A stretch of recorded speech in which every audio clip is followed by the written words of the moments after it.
Hey guys, welcome. I'm Jenny talking about foster care and the process to become foster parents again. And this is my husband Jason. He wasn't there last week or here last week, but because I didn't know she was doing this. Right. Yep. I kind of ventured out all by myself. So this week we're going to be talking a little bit about what was expected of us week 2 and book 2. And then some of the paperwork, I got a couple questions. So some of the paperwork that we were required to submit in order to be approved as foster parents. And we're still in the process, but so far we've turned in pictures of our family, our house, the floor plan, our dogs, their vaccination record, our income and employment verification, education, even including like transcripts from college. They wanted to know all about our life, like different stages of life, our belief system, our discipline techniques, and things like that. We also had to have references. We each had to have 3 current references that we've known at least 2 years or 3 years. And then we each had to have 3 references from someone we knew from childhood, which is crazy. We had to have the fire marshal come and make sure our house was safe and that we don't have, like, use extension cords permanently, or that we had a fire or emergency evacuation plan, which is what this is. And he was actually really impressed with it, so I was really excited. And it's just our floor plan, and then She's a teacher's pet. Well, I'm a teacher, so. Oh. And he was like, "That is a good fire evacuation plan," and so I was really excited about it, and I posted it right there near the right in the central place, which is where it's supposed to be. But they check for what's that called? The fire extinguisher. I did that with extinguisher. Right. I did that with the fire marshal too. I was like, or fire putter outer. Right. He was like, and he thought it was just as funny as my husband apparently. We had to do. I mean, it's busy, but I think because we keep that stuff all together, it was pretty simple. We had to send them records from like the DMV and things like that. And then we went. We had to leave the county to get fingerprinted, and it was actually really enjoyable with all the COVID stuff going on. It was nice to get out of the house and go on a little drive. Very little, but a little. But yeah. It was a drive. And it was beautiful. Yeah, because it's North Carolina. Right, and the lady who fingerprinted us was super sweet, and so we actually had a good time doing that. And then we had to have a background check, and that's what they used the fingerprints for.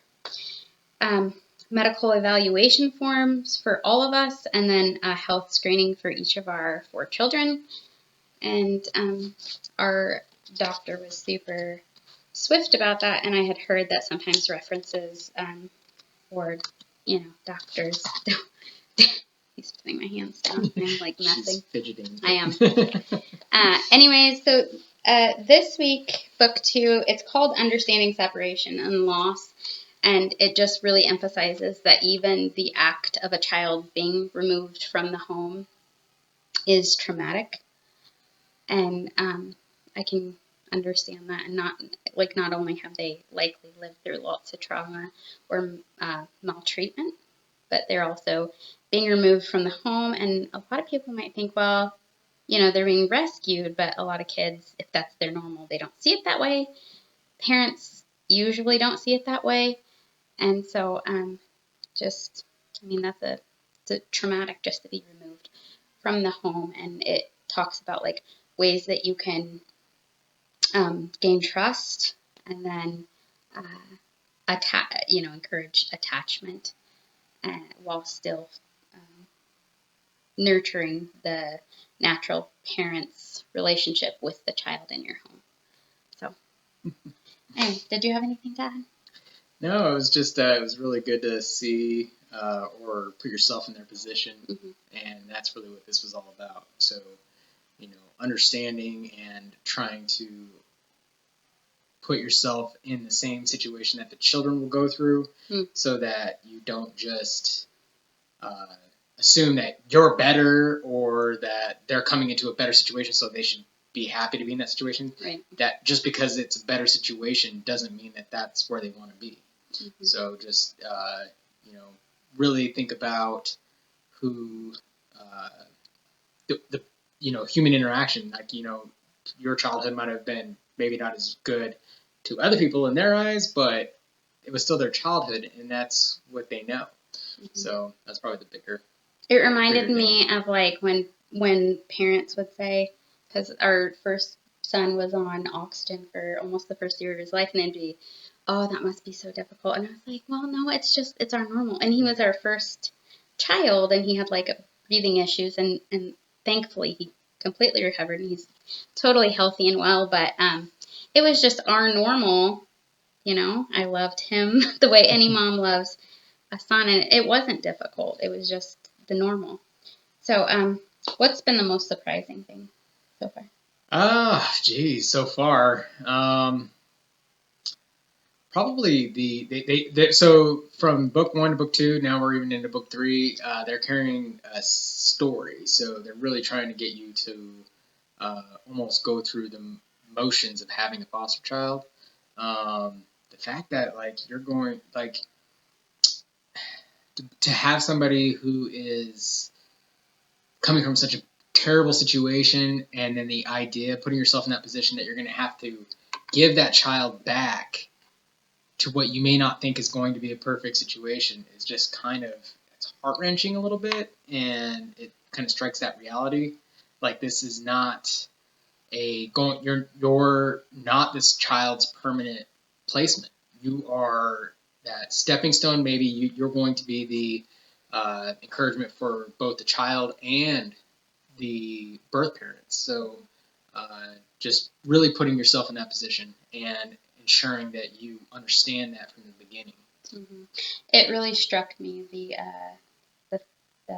scenario that we did 2 days ago, when we had to so the story kind of was like somebody comes into your home and says to you as a mom, I'm a mover, I move moms, and they take you and they say, if you try to leave, then you'll be brought back. Like, you won't get back to your family, you'll be brought back.